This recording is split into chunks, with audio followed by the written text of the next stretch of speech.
اسمها reer magaalnimadana qayb weyn baa daraawish ka qaadatay oo beeray tabcan jireen beeray oo uma baahnayn cunno u timaado banaanka oo dibadda uga timaado meeshay tagaanba waliba ayl iyo tadaax iyo gudba ayl la yiraahdo qurux badan oo iyo hadeen iyo juba galle dooxada juba galle iyo la yiraahdo garowa agtiisa iyo waxaas oo dhan baa beeruhu uga soo bixi jireen qayb dhan oo u qaabilsan dhaqaalaha baa jirtay ayuu lahaa kow ganacsigu wuxuu uga socday cadan iyo mahadda beestu iyaga dalagooda beerta hargaha iyo la dhoofinaya iyo waxaas la dhoofinaya dalagana waa beerta waa kow iyo 40 magaalo oo maanta dhisan oo la degan yahay baa daraawish asaasta kow iyo 40 magaalo bay asaasteen iyagu asaasay kadibna lagama guurin deegaamayntaas ay sameeyeen badweyne ka soo bilow iyaga asaasay qorraxay hadii la kuuray wardheer hadii la kuuray galaadi hadii la kuuray garowe hadii la ascaanood hadii la kuuray baran jiidali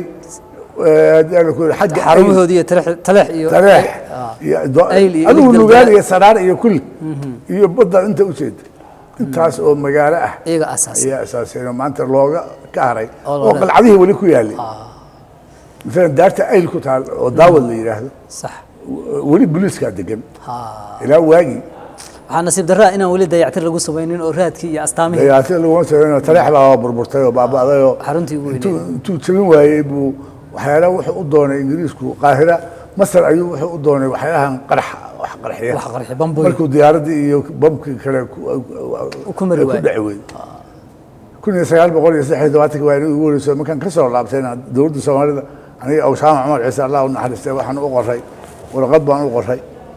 أنا لأنها تاريخ لما يشوف كم هينه هلا وليتيه ماشاس إلى لو ما أنا هيدا خبراء وكل علين كراسيدة أحد إذا لازم كوالله هي يصورك صح مركا